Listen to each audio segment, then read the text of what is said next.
صل على سيدنا محمد اللهم صل على سيدنا محمد اللهم صل على سيدنا. السلام علیکم ورحمۃ اللہ وبرکاتہ. ان الحمد للہ نحمده ونستعینه ونستغفره ونعوذ باللہ من شرور انفسنا ومن سیئات اعمالنا من يهده الله فلا مضل له ومن يضلل فلا هادي له واشهد ان لا اله الا الله وحده لا شريك له واشهد ان محمدا عبده ورسوله. اما بعد فان خير الحديث كتاب الله وخير الهدي هدي محمد صلى الله عليه وسلم وشر الامور محدثاتها وكل محدثة بدعة وكل بدعة ضلالة وكل ضلالة في النار. اعوذ بالله السميع العليم من الشيطان الرجيم من همزه ونفخه ونفثه. هو الذي أرسل رسوله بالهدى ودين الحق ليظهره على الدين كله وكفى بالله شهيدا. محترم ناظرین، نبی مکرم صلی اللہ علیہ وسلم کی سیرت طیبہ کا بیان ہو رہا ہے، تو اس ضمن میں ہم نے سب سے پہلے حضرت محمد صلی اللہ علیہ وسلم کے جد امجد اور اللہ رب العالمین کے مبعوث کردہ نبی حضرت ابراہیم علیہ السلام اور ان کے فرزند ارجمند اسماعیل علیہ السلام، ان دونوں انبیاء کی سیرت کو ہم نے بیان کیا. اس کے بعد ہم نے وہ قوم اور وہ علاقہ اور وہ سرزمین جس کے اندر ان انبیاء کو مبعوث کیا گیا، اور پھر اس کے بعد محمد الرسول اللہ صلی اللہ علیہ وسلم کو اس سرزمین کے اندر اور ان انبیاء کے بعد اور ان کی نسل سے اس قوم کے اندر نبی صلی اللہ علیہ وسلم کو مبعوث کیا گیا، ہم ان کی سیرت بیان کر رہے ہیں اور اس قوم کے حالات بیان کر رہے تھے. تو سب سے پہلے ہم نے جو ابراہیم علیہ السلام کی جو سیرت تھی کہ انہوں نے اللہ رب العالمین کی طرف بلایا، بتوں کو ٹھکرایا، قوم سے مناظرہ ہوا، جھگڑا ہوا، ان سے مبادرہ ہوا، اور قوم نے کس طرح ابراہیم علیہ السلام کی بات ماننے سے انکار کیا، ان کو آگ کے اندر پھینکا اور اللہ رب العالمین نے ان کو آگ سے صحیح سالم باہر نکالا. اور پھر اس کو بعد محمد الرسول اللہ صلی اللہ علیہ وسلم کو اس نبی کی نسل سے کس طرح پیدا کیا، وہ کس طرح تھا. تو اسماعیل علیہ السلام کی جو سیرت تھی وہ بھی ہم نے بیان کی. تو اس کے بعد ہم نے عرب حالات، جو قوم کے حالات تھے، اس سرزمین کے جو حالات تھے وہ ہم نے بیان کیے. تو ہم نے اس ضمن کے اندر سب سے پہلے عرب جو لوگ تھے ان کی دینی جو حالت تھی، مذہبی حالت تھی، وہ ہم نے بیان کی. تو آج کے اس پروگرام کے اندر ہم عرب کی جو اجتماعی حالت تھی وہ ہم بیان کریں گے. چنانچہ سب سے پہلے عرب کے اندر جو اجتماعی حالت تھی وہ ہم عورت کے بارے میں آتے ہیں. حدیث کے اندر حضرت عائشہ کی جس طرح حدیث آتی ہے صحیح بخاری کے اندر، ہم اس کے ضمن میں عرب کی جو عورت تھی اس کے حالات بیان کریں گے. پھر اس کے بعد جو اسلام نے اس کا رد کر کے احکام عورت کے بارے میں اور مرد کے بارے میں جاری کیے، ہم ان کو تفصیل سے بیان کریں گے. تو سب سے پہلے عورت جو عرب کے اندر تھی اس کے اندر دو طبقے تھے. ایک وہ طبقہ جو شرفاء کے اندر اور معزز لوگوں کا تھا، اور دوسرا وہ طبقہ جو گھٹیا قسم کے لوگ اور نیچ ترین لوگ تھے، جو ان کے نزدیک شودر اور اس سے کم درجے کے لوگ ہوا کرتے تھے. تو جو سب سے پہلا طبقہ تھا شرفاء کا،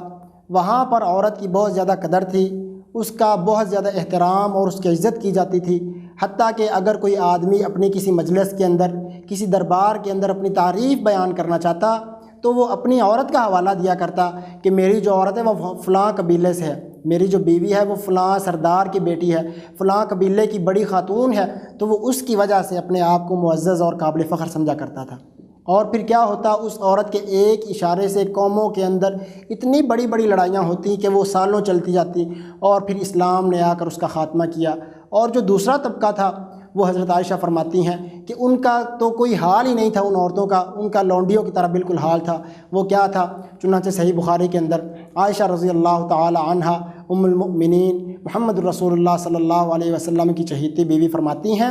کہ عرب کے اندر جو نکاح کی صورتیں تھیں وہ 4 حالتیں تھیں۔ جو سب سے پہلی حالت تھی وہ وہی تھی جو آج رائج ہے، یعنی ایک بندہ اپنا نکاح کا پیغام بھیجتا، اگر آگے سے نکاح کا وہ جو پیغام ہوتا تھا وہ قبول ہو جاتا تو ان کے اندر آپس میں عقد طے پا جاتا اور ان کی شادی ہو جاتی، اور اسلام نے اس نکاح کو برقرار رکھا۔ اور دوسری جو حالت تھی وہ کیا ہوتی کہ ایک آدمی وہ اگر یہ چاہتا اپنی بیوی سے وہ شادی کرتا، یعنی اس کی شادی ہو جاتی، تو اس کے بعد وہ اپنی بیوی سے با کمال اور اچھی صفات والا لڑکا، وہ سمجھتا کہ میرے اندر وہ صفات نہیں ہے جو ایک زبردست آدمی کے لیے اور مروت والے آدمی کے اندر ہونی چاہیے، تو وہ کیا کرتا اپنی بیوی کو خاص ایام کے بعد کسی بڑے اور معزز آدمی کے پاس بھیجتا تاکہ وہ جا کر اس سے شرمگاہ حاصل کرے، اور پھر جب وہ اسے شرمگاہ حاصل کر لیتی تو پھر وہ اس سے اتنے دن تک دور رہتا جب تک وہ عورت حاملہ نہ ہو جاتی۔ جب وہ عورت اس کو حمل ٹھہر جاتا، پھر جب وہ واضح ہو جاتا کہ فلاں آدمی جس کے پاس وہ گئی تھی اس سے اس عورت کو حمل ٹھہر گیا، پھر وہ اس کے پاس جاتا، اور جب پھر وہ بچہ جنتی تو اس کے بعد وہ اچھی صفات والا ہوتا اور اس کے اندر بڑی بڑی معزز صفات جو معزز قبیلے کے لوگوں کے اندر ہوتی تھی وہ اس کے اندر پائی جاتی۔ اور یہی وہ نکاح ہے اور یہی وہ بدکاری ہے جو آج ہندوستان کے اندر جسے آج نکاح استبزاء یا نیوگ کا نکاح کہا جاتا ہے۔ اور تیسری نکاح کی صورت فرماتی ہیں کہ وہ یہ تھی کہ ایک عورت اس کے پاس 10 کے قریب یا اس سے کم مردوں کی ایک جماعت جاتی، وہ جا کر اس سے بدکاری اور زنا کرتی، حتیٰ کہ اس عورت کو جب حمل ٹھہرتا پھر وہ وضع حمل کرتی، بچہ جنتی، پھر وہ تمام وہ جو 10 آدمیوں کی یا اس سے کم کی ایک جماعت ہوتی ان کو بلا بھیجتی اور پھر ان کو کہتی کہ آپ سب لوگ جانتے ہیں کہ آپ کا میرے ساتھ کیا معاملہ تھا۔ اب وہ پھر کسی ایک آدمی کو مخاطب کر کے کہتی کہ اے فلاں یہ تمہارا لڑکا ہے اور تم جانتے ہو کہ تیرا اور میرا معاملہ کیا تھا، اور مجال نہ تھی کہ وہ آگے سے وہ آدمی انکار کر سکتا۔ یہ صحیح بخاری کے اندر ہے۔ اور چوتھی صورت ان کے اندر یہ تھی کہ ایسی عورتیں جن کے خامد فوت ہو جاتے یا ان کو طلاق دے دیا کرتے تو پھر وہ عورتیں اپنے دروازوں کے آگے جھنڈیاں لگا دیا کرتی جو ایک نشانی کا کام دیتی تھی، ان کے پاس جو آدمی جانا چاہتا وہ بے دھڑک چلا جاتا۔ ہاں یہ صورت تھی کہ وہ عورتیں وہ جو آدمی ان کے پاس آتے ان کو اپنے ذہن کے اندر رکھتی کہ فلاں فلاں آدمی اس مدت کے اندر آتا ہے، حتیٰ کہ اس عورت کو حمل ٹھہرتا، پھر جب وہ بچہ جنتی تو پھر کسی قوم کے بڑے بزرگ کو وہ بلا بھیجتی اور ساتھ وہ تمام ان آدمیوں کو بلا بھیجتی، پھر وہ آدمی وہ قیافہ شناس جو ہوتا تھا وہ تمام آدمیوں کی شکل دیکھتا اور بچے کی صفات کو اور اس کی جو خلق کی جو اس کی مشابہت اس کے چہرے کے اندر اور اس کے جسم کے اندر پائی جاتی، پھر وہ اس کو دیکھ کر کہتا کہ یہ فلاں آدمی یہ تمہارا لڑکا ہے، چنانچہ اس کی مجال نہ ہوتی کہ وہ آگے سے انکار کر سکتا کہ یہ میرا بچہ نہیں ہے اور اسے اس کو قبول کرنا پڑتا، اور اسی سے پھر ان کے قبیلے چلتے تھے اور اسی بنا پر وہ اپنی قوم پر حسب اور نسب پر فخر کیا کرتے تھے اور قوم کے اندر اسی پر ان کی عزت ہوتی تھی اور اسی پر ان کی لڑائیاں ہوتی تھیں۔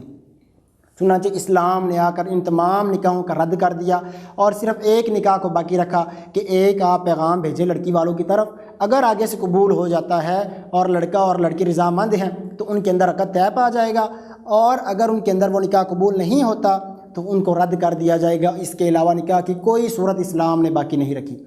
چنانچہ ابن عباس فرماتے ہیں، صحیح بخاری کے اندر اور مسند احمد کے اندر حدیث ہے، فرماتے ہیں کہ جاہلیت کے اندر یہ تھا اسلام سے پہلے کہ لڑکا اپنے باپ کے فوت ہونے کے بعد چاہتا تو اپنی سوتیلی ماں سے نکاح کر لیتا، تو اسلام نے آ کر ان تمام جو حرمت والے رشتے تھے ان کو حرام کیا۔ چنانچہ اللہ رب العالمین نے سورہ نساء کے اندر فرمایا حرمت علیکم، تیسرا پارہ ہے سورۃ النساء ہے، فرمایا حرمت علیکم امہاتکم،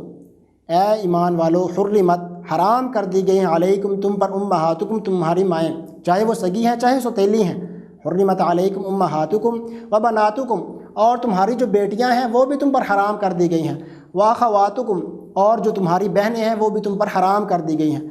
واخواتکم وعماتکم، اور جو تمہاری پھوپھیاں ہیں وہ جو تمہارے باپ کی بہنیں ہیں وہ بھی تم پر حرام ہیں، وعماتکم وخالاتکم، اور تمہاری خالائیں جو تمہاری ماں کی بہنیں ہیں چاہے وہ سگی ہیں چاہے وہ سوتیلی ہیں وہ بھی تم پر حرام ہیں، وعماتکم وخالاتکم وبنات الاخی، اور جو تمہاری بھتیجیاں ہیں وہ بھی تم پر حرام ہیں، وبنات الاختی، اور جو تمہاری بھانجیاں ہیں وہ بھی تم پر اللہ رب العالمین نے حرام کر دی ہیں، وبنات الاخی وبنات الاختی وامہاتکم اللاتی ارضعنکم، تمہاری جو سگی مائیں ہیں وہ تو تم پر حرام ہیں ہی ہیں، لیکن تمہاری وہ مائیں ارضعنکم جنہوں نے تم کو دودھ پلایا ہے، تمہاری رضائی جو مائیں ہیں وہ بھی تم پر حرام ہیں، واخواتکم من الرضاعۃ، اور جس ماں کا تم نے دودھ پیا ہے اس کی جو آگے بیٹی ہے تمہاری جو رضائی بہن ہے وہ بھی تم پر حرام کر دی گئی ہے،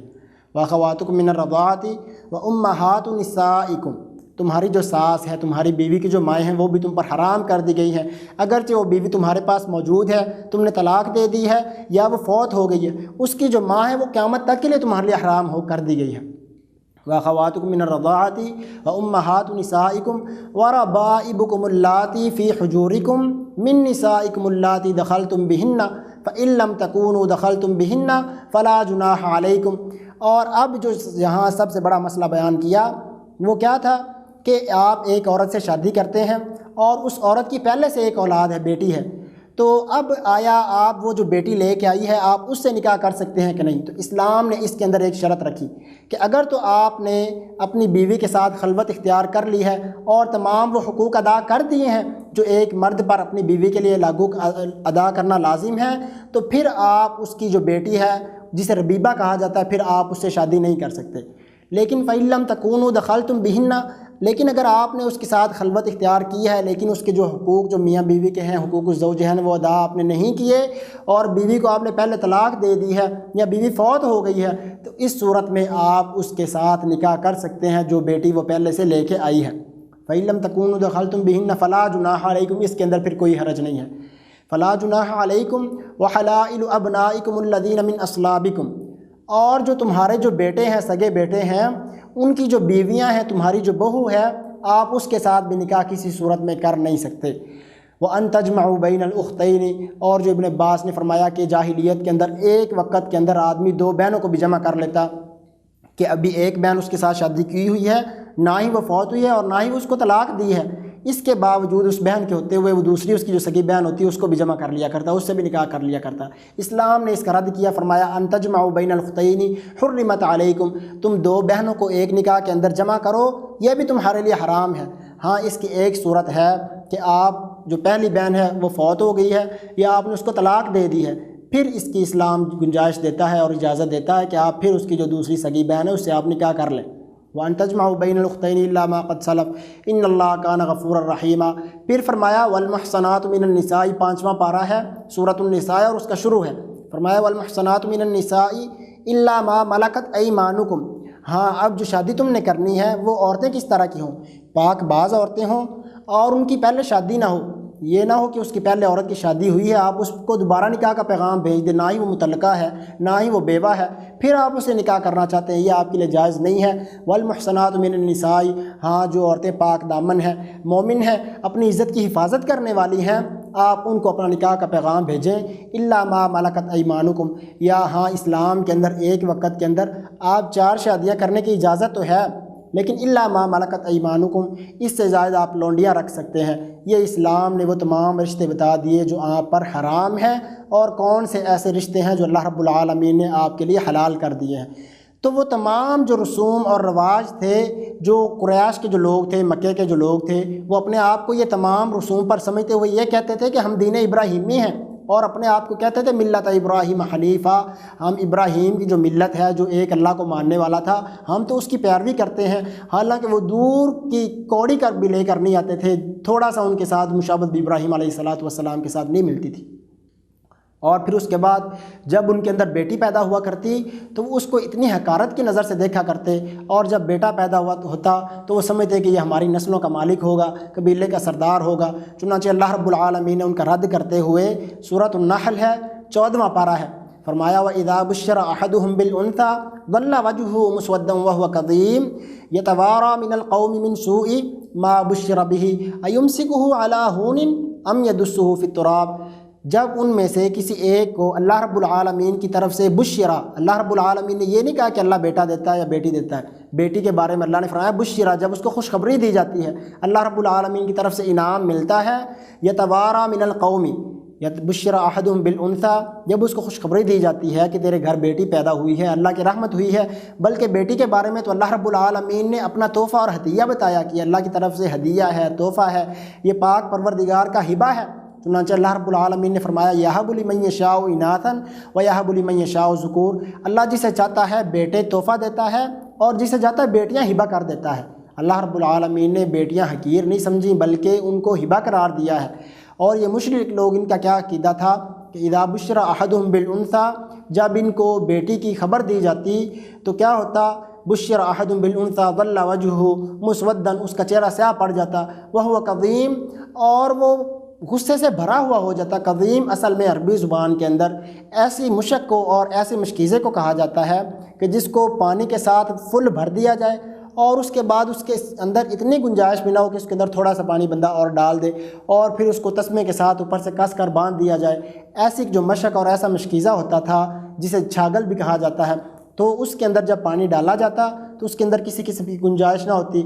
تو قزیم اس پر بولا جاتا ہے جب وہ مشکیزہ ہاتھ سے چھوٹے اور نیچے گرے اور امکان ہو کہ اگر یہ گرا یہ اپنے بھرے ہوئے ہونے کی وجہ سے یہ پھٹ سکتا ہے، تو اس کو پر قزیم کا لفظ بولا جاتا ہے۔ تو اللہ رب العالمین نے اس آدمی پر قزیم کا لفظ کس لیے بولا کہ اس کو اتنا غصہ آتا، اس کو اتنا غصہ اس چیز کا ہوتا کہ جب اس کو انثیٰ اور لڑکی کی بشارت دی جاتی تو یہ غصے سے بھر جاتا اور اس کا بس نہ چلتا کہ کیا کرے کہ یتوارا من القوم من سوء، قوم سے منہ چھپاتا پھرتا، ایمسکہ علی ہون، اب آیا وہ لوگوں کی جو بدنامیاں ہیں، لوگوں کے جو طعنے ہیں ان کو برداشت کرے، یا ایدسہ فی التراب، یا مٹی کے اندر دبا دے۔ تو اللہ رب العالمین نے ان کا رد کیا۔ تو اس کے بعد محمد الرسول اللہ صلی اللہ علیہ وسلم کی ہم اگلے پروگرام کے اندر جو سیرت ہے اور ان کی جو پیدائش ہے اس کو ہم تفصیل کے ساتھ بیان کریں گے۔ اللہ رب العالمین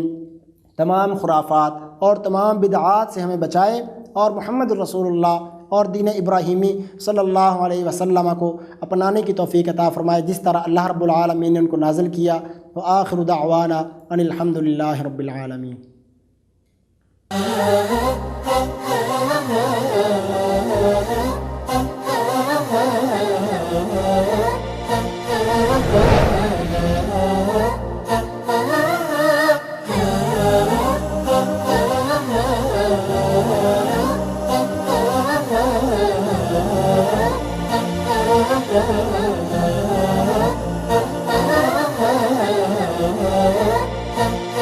Oh